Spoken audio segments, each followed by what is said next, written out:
सभी बनियार से मेरा आग्रह है, एक सुरता एकजुट बना ले और गृहपति भी अपना सुरता रखे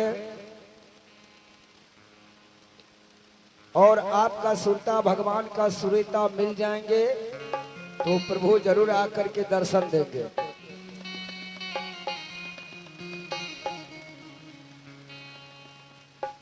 हाय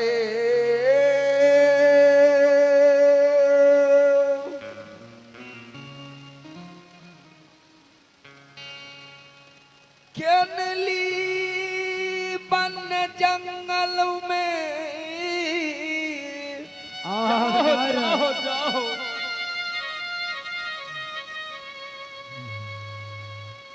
गुरु ज्योति बाबा के 12 बरस पुर गेल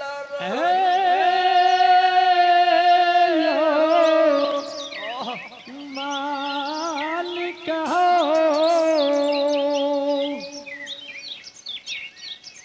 हे धर्मराज बाबा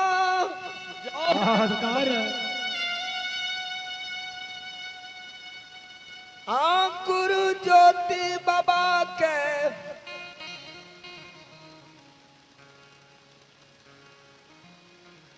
जियावे के लिए 14 पथ देवता लोग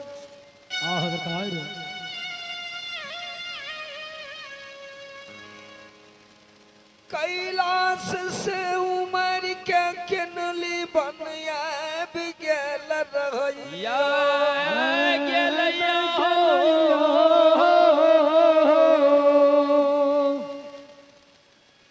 बाबू साहब ज्योति महाराज के लिए जब इनकर कौल 12 बरस पुर गेला तो 12 बरस के दरियान में पहले ज्योति महाराज के गहबर में मंजीरा करताल से जो भक्ति करे रहती वह भक्ति ऋषि भागरात में बोलल रहती। मंजीरा के आवाज सुन के यमा माय के कलेबर भांग गेला और कान कान के प्रार्थना करे ये बाबा से कि बाबा 12 बरस बेटा हमर गेल केनली बन आज तक मंजीरा कहियो ने गहवर में आवाज दिलका जाओ जाओ जाओ लेकिन आए 12 बरस ज्योति बाबा बेटा के केनली बन में बीत गेल लेकिन अब हमरा जीव में भरोसा नहीं है कि बेटा हमर केनली से लौट आई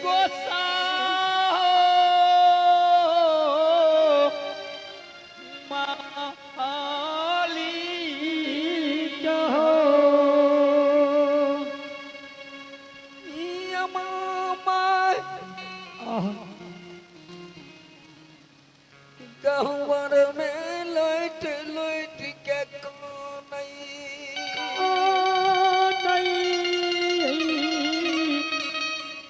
ठाकुर जी बाबू साहब यमा की कानव से कैलाश के देव लोग सब हलचला गए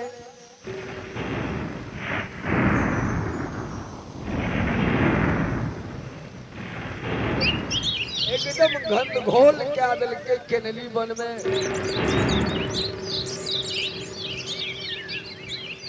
इलाधारी बाबा धर्मराज कह रहे थे बजरंग बली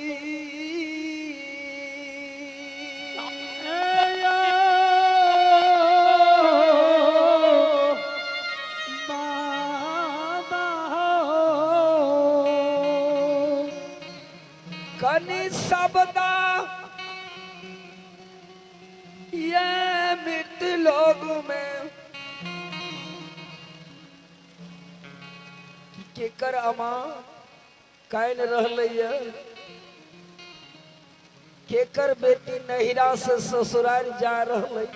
जाओ जाओ जाओ। पवनधारी कहे छे सरकार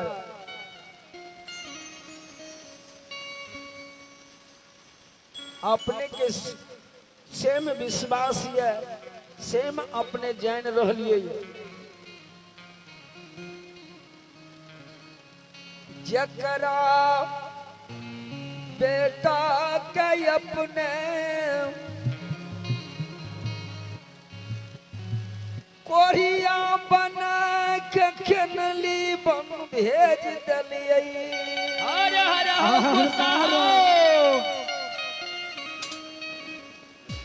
आय बाबा उनकर 12 बरस कौल पूर रही छे ओकरे मामा माय पोहकीपुर में कहन रहलैया हे यो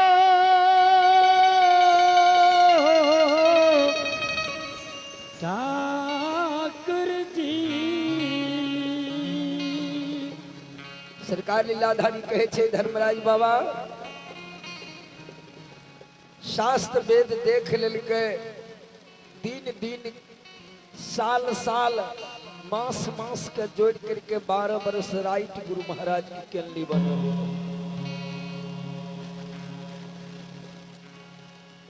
जब राइट ज्योति मामा के बनस में बीत गई हो बालिका हो देव लोग सबटा हलचल क्या दल के बजरंग बली से जवाब दैया आहर काय रे आहो साजा बाता साजो बोलुमा जाओ जाओ बजरंग की राधक करो असामा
सुन बजरंग बली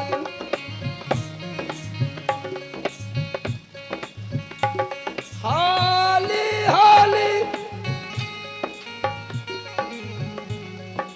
रात का सावधान करैया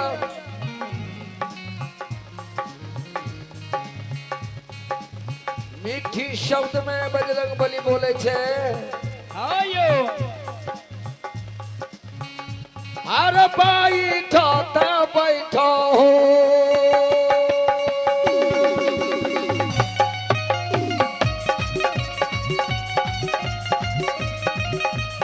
अरे बैठो बैठो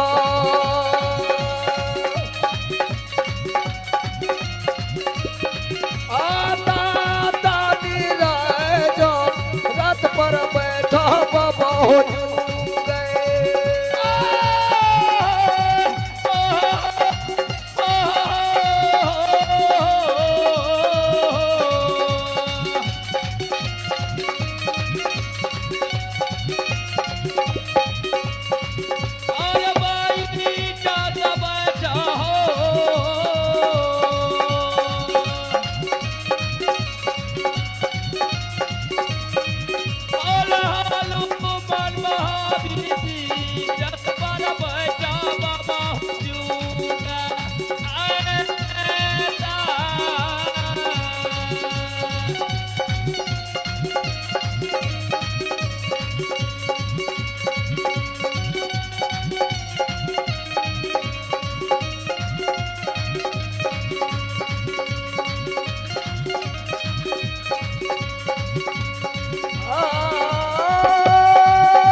रथ पर बैठ गेले हो जूगा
रथ पर बैठले बाबा हो जूगा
बाबा साहब कुल देवता व बजरंग बली लाके केनली वन में के स्थापित कर दिल के सत्य की सभा केनली वन में लाग गेला कोमलवाणी बाबा धर्मराज बोलई बोलैया या।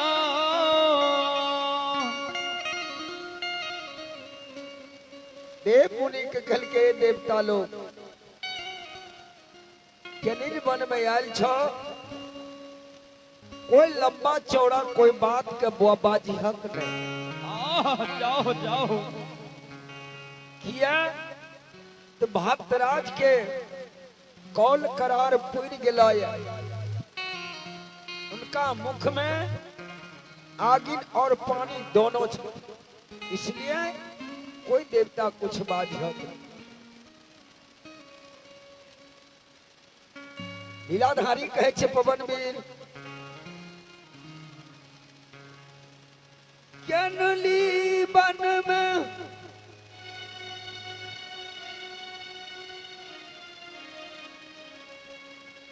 पता लगवा कत ज्योति बाबा मेरी के दीवार के भीड़ बनल है। जाओ जाओ जाओ।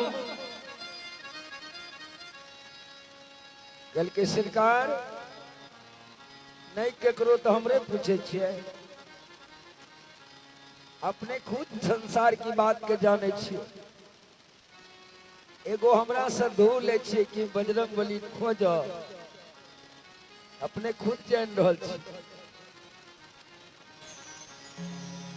हे यो पनियारे जी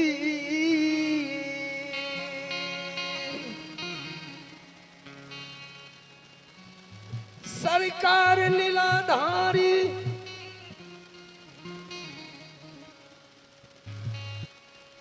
पवन वीर के कहिए हे पवन वीर जाओ जाओ। जय दिन ज्योति बाबा के केनली बन भेजने रिये।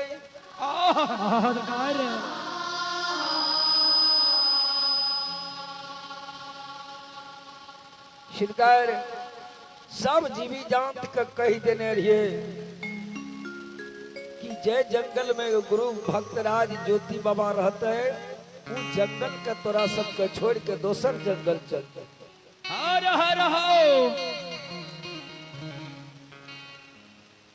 किया तो ओकरा कोई जानवर ओकरा भखियक नहीं। महान भक्तराज छिके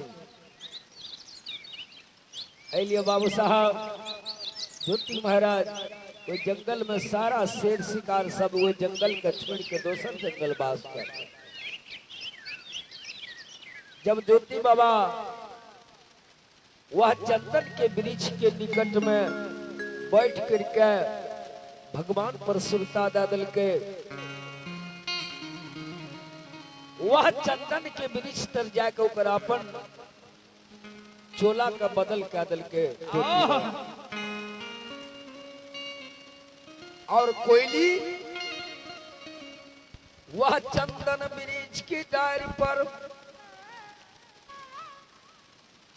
कोयली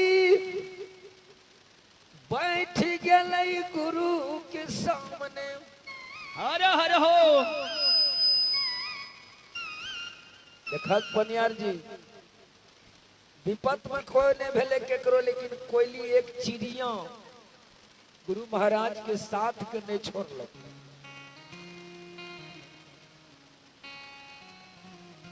कोयली वह डार पर बैठ करके समय के बिता दल के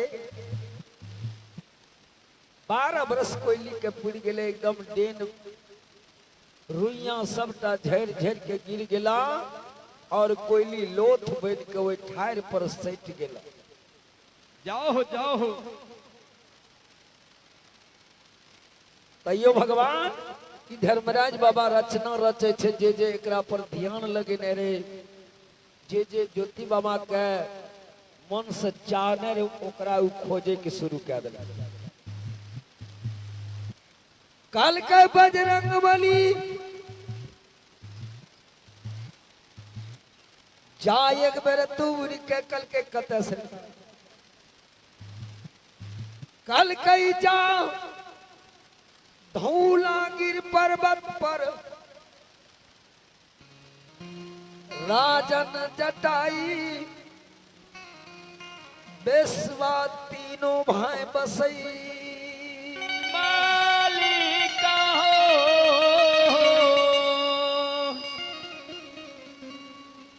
कल के सरकार ओकरा सबके बजाय की करबे कल के बजरंग बली ओकरा से ई पूछबे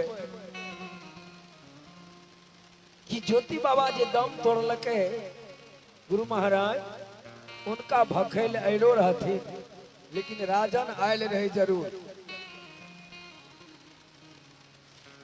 राजन जब मर के अथी भेले आत्मा के जब छोड़ दिलके शरीर के तो राजन पहुंचले ओकरा का चाहलके कि मनुष्य के भोजन करबे लेकिन वहीना जहिना बैठले जहिना गुरु बाबा के निकट में बैस के चाल के भोजन करे के लिए उनका सांस से भक्ति के नाम उच्चारण भेले जाओ जाओ राजन भक्ति के आवाज सांस से सुन लेलका और बस उड़ के राजगीर पर्वत पर चल गया चला गेलैया हो बाबू साहब लिया ओकरा धर्मराज बाबा भेज दिल के पर्वत पर जा तू राजन जटाई बेसपा तीनों भाई के बोला वो भगवान की बानी सुन बजरंग बली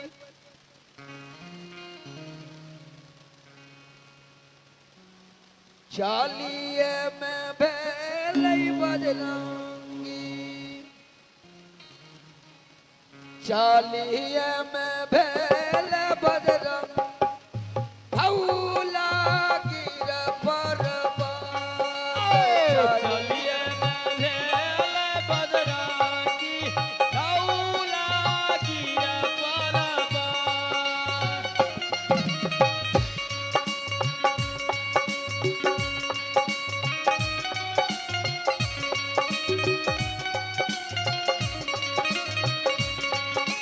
बिजुली तारा कहो तारा कई पीरा हनुमान बिजली तारा तारा गए बीरा हनुमान चुमिए में गेल बजरंगी भौला गिर परबत ये में गेल बजरंगी हो धौला गिर परबत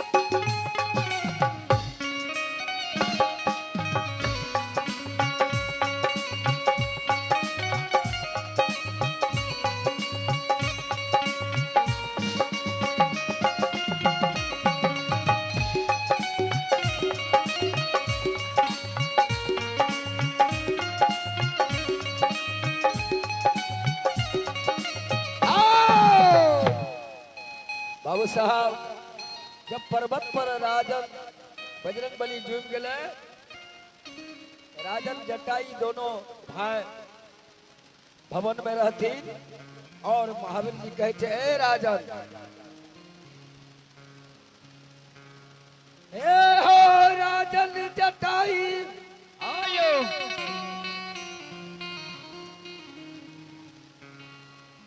जल्दी से तू रथ के तैयारी करो और जल्दी तू केनली बन के चलो। सबकी सभा कुल देवता लोग केनली वन में पहुंचलिए।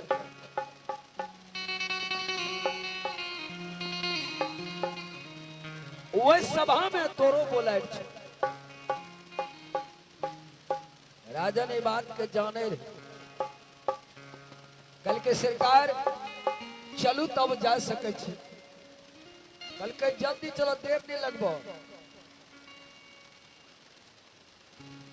आहे धर्मराज आयो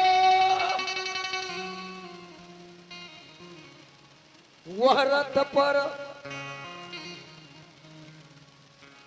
बजरंगबली सवार भेले।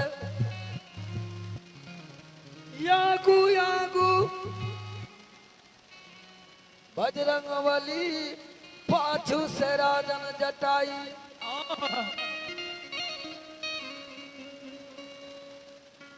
आज जहिना क्षण के चलब में केनली वन पहुंच गए। राजन देखे छी सभा में, वह सभा में आग पर के राजन बैठ करके शीश लगा के प्रणाम करे रहे। शब्द वाणी में कहे छे सरकार कौन कारण कौन अवगुण गुण से सरकार अपने हमरा बोझलिए से आवाज दियो कहियो हमरा। कल के राजा एक भक्त के एक केनली वन में भेज देने रहिए। जब ओकर प्राण केनली वन में छुटले लेकिन ओकरा भकेले तू आयल रह। जाओ जाओ राजन कहे छे सरकार हे सभा के देवता लोग जब उनकर शरीर का आत्मा छोड़ दिलके तो उनका पर्वत से हम जरूर आयल रहिए उनका निकट में कि मधुमांस के भोजन करते। लेकिन बाबा जहिना उना निकट में बैठलिए उनका सांस से भक्ति की आवाज ले हमें उनका भखर दे के वापस लौट के बाबू साहब पर्वत पर चल गए। लेकिन सरकार यह जगह छिके यह वृक्ष छिके यही ठिना उनकर आत्मा का छोड़ के शरीर के यही ठिना छोड़ देना। जाओ जाओ जाओ बाबा ज्योति महाराज एना का जब मरल रहे समूचा शरीर का वह दीवार के भीड़ बन करके भीड़ा बन गए और इतना का पहुंची गुरु बाबा के बाहर में रहते। बन सब तो बन के है छे वह बन के रखवार रहती।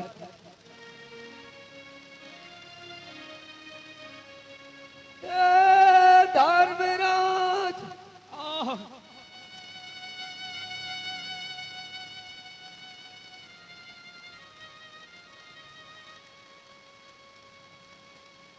चैना बन सब तो देखिए उनका पहुंची के बाहर में बन सब तो सोच लेलके कि ए गुरु महाराज के कोई पहुंची ला जेते तो बड़का बेघर वाला बात है। ऐसा बढ़िया हम ही एकरा ला जाकर अपना भवन में गुरु महाराज छथिन इनकर पूजा पाठ हम करबे।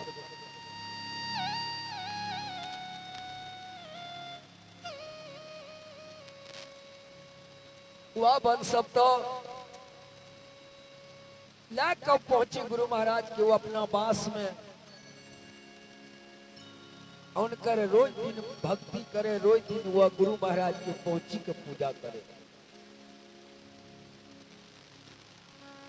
धर्मराज बाबा के सब ख्याल छे बल्कि बजरंगली सुनो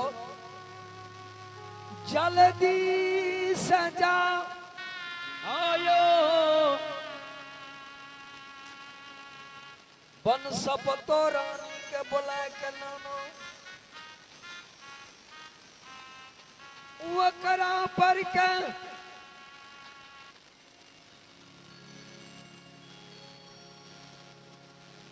ये गुरु महाराज के छोड़ के हम जेल लिए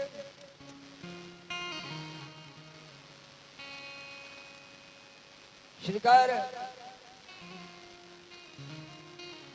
बन सप्तों के बजरंग बली दौड़ के पकड़ के लाकर उनका हाजिर क्या दल के कर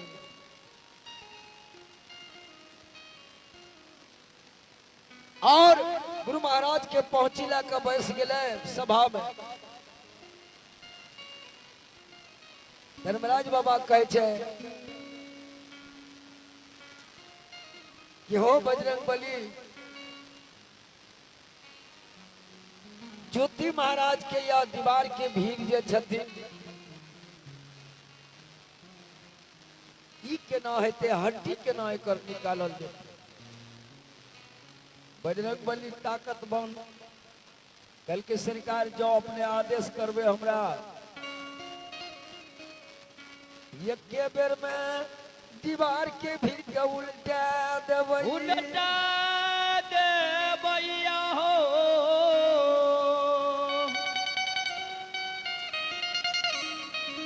कल के नहीं ओना करने सुने ओना जे तू उल्टा दबा आ कहीं जे कोटा हड्डी वो करने मिलो तो उन्हें से एकरा लाभने छे यंग भंग कहते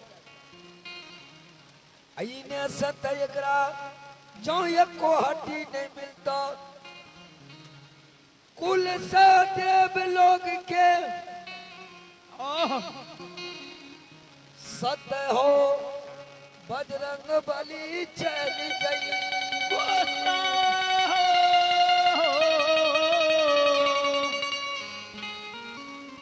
कल के दाव सरकार कल के जा कल के कत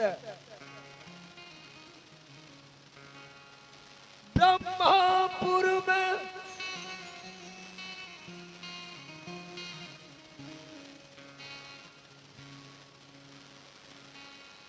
बाईसकर्मा विश्वकर्मा दोनों भाई बसैया जाय कोकरा कहो एक चोट में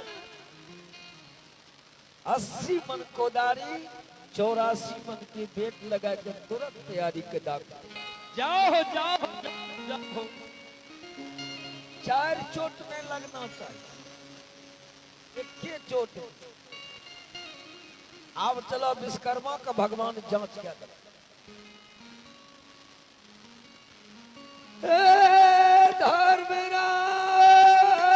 धर्मराज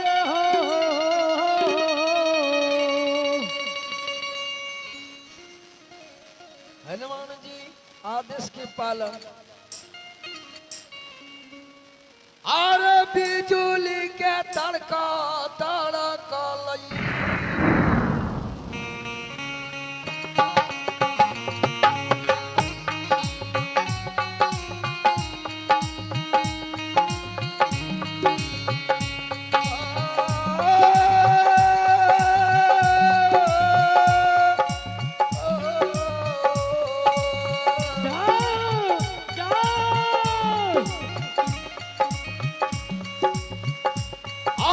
बिजुली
हे हो बिना मोहनहिया हो लगलई महावीर जी जुमल ब्रह्मा अपूरा रहेगा।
जाओ जाओ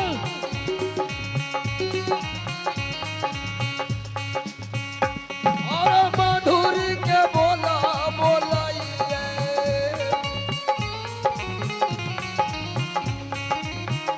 बजरंगी कह विश्वकर्मा सामुया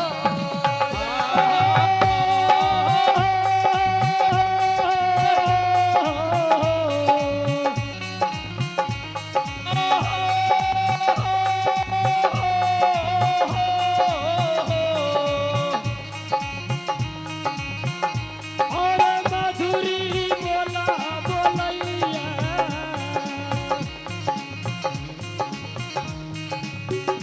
महावीर जी कह विश्वकर्मा रहेगा।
जाके बजरंग बली विश्वकर्मा विश्वकर्मा के कहे छे हे विश्वकर्मा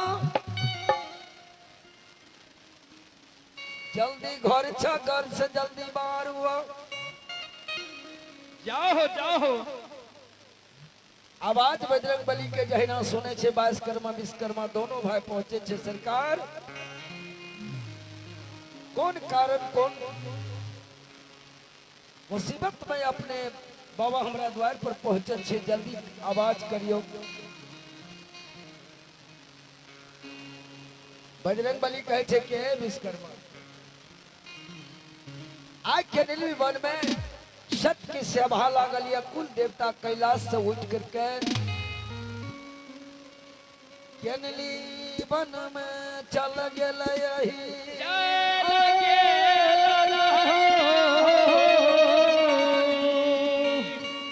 या गुरु बाबा के केनली वन में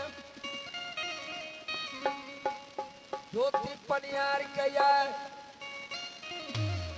सब देवता मिलकर निर्माण करते निर्माण के कपड़ा बहुराय के फेर भूपी नगर ले जइले ले जैतै हो बाबा हो। कल के सरकार तो हमरा से कोन आदेश, कल के अहाँ कल आदेश या भेलिए सरकार धर्मराज बाबा के फरमाइश कि 80 मन लोहा के एक चोट में कोदाली बना करके 84 मन के बेट लगे, तुरंत उनका दाखिल करियो। और यही कोदाल से गुरु महाराज के दीवार के भीड़ जो बनल छे, ओकरा दीवार के भीड़ का हाली हाली कोड़ कर हड्डी के निकाल दे। भास्कर्मा विश्वकर्मा दोनों भाई ब्रह्मा के समक्ष क्या दल के ब्रह्मा जी आय प्रगट भेजा,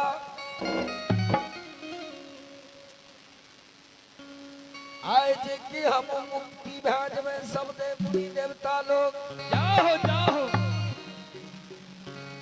ज्ञानली में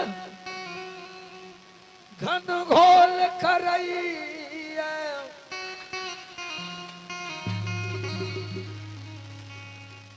आय अपनो रखे चलो केरली वन बाबा से मुक्ति भेजे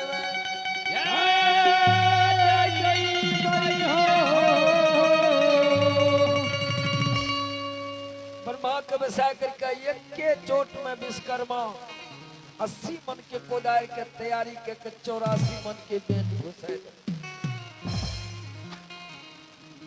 विश्वकर्मा का हंसी लग गए कि ई कोदार चलते तो के चले। बजरंग बली बात के जान गए। कल के विश्वकर्मा आय कोदार के चले। कल के सरकार यह बात के तो हमरो तजबी लागे। कल के तो देख ले हे हो पनियार जी आयो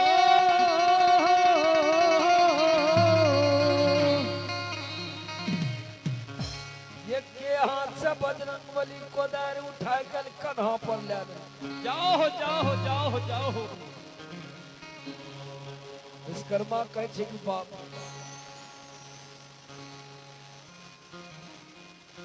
जब ये वीर्य छेद बहुत कुछ चीज कल का जल्दी के तैयारी करो, देर नहीं करो। विश्वकर्मा अपनो रथ लेलकै और कोदार लेकर बजरंग बली रथ पर बैठ कर हाथ चालिए भेले हो